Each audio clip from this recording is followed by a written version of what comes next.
Here's how you can win with women even if you're ugly. So I'm about 5'7", I'm about 30 pounds overweight, I've got a receding hairline, I'm over 40, and if you wanted to, you could just stack up all these reasons as to why I don't look, towards the ideal standard of a, attractive Jason Momoa type guy. And it's really, really funny because right now, at this point in my life, I get more signals of attraction from women around me in my space and out in public, etc., than I have ever before in my entire life. And I've had periods of being in perfect shape. I was in the Marine Corps. I could run an 18-minute 3 mile, which, it's not the best time in the world, but it's a hell of a lot better than what I can do right now. I can do like 16 pull-ups. And of course, there's guys out there that have much better fitness than that, but it's pretty good. I had periods where, I was like really tan, and just periods where I was much more aesthetics focused and still never had as good of results with women as what I do right now. So the major thing that makes the difference with me being able to attract women now, say versus 20 years ago, is that number one, I've got a full cup.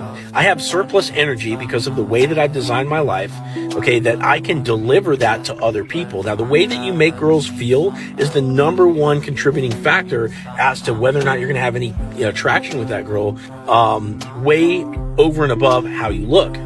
So the next thing that makes a difference is confidence. And confidence is something that you have to build through racking up wins and, AKA going out on dates and having success with women, starting to make mistakes, but then make course corrections and go out and do the right thing the next time. But the more effort you put into interacting with women and dating, the more confidence you're going to have, and you're going to have better results, even if you're ugly.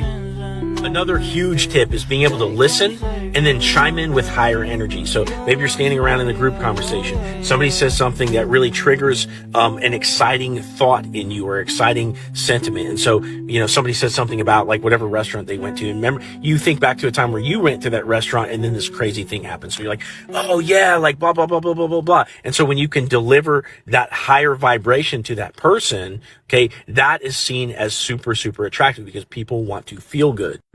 So the last thing I'll say is just being a normal person and not being weird or depressed or anxious. Now, that's a really big challenge for those of you that have grown up in ways that were not conducive to adulthood, right?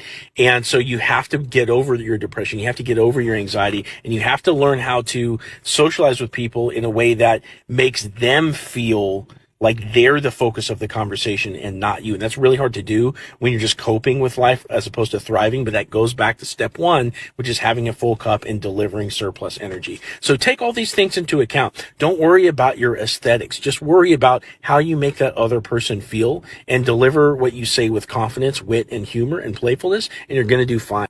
Drop your thoughts in the comments, like this video, and follow me for more dating advice.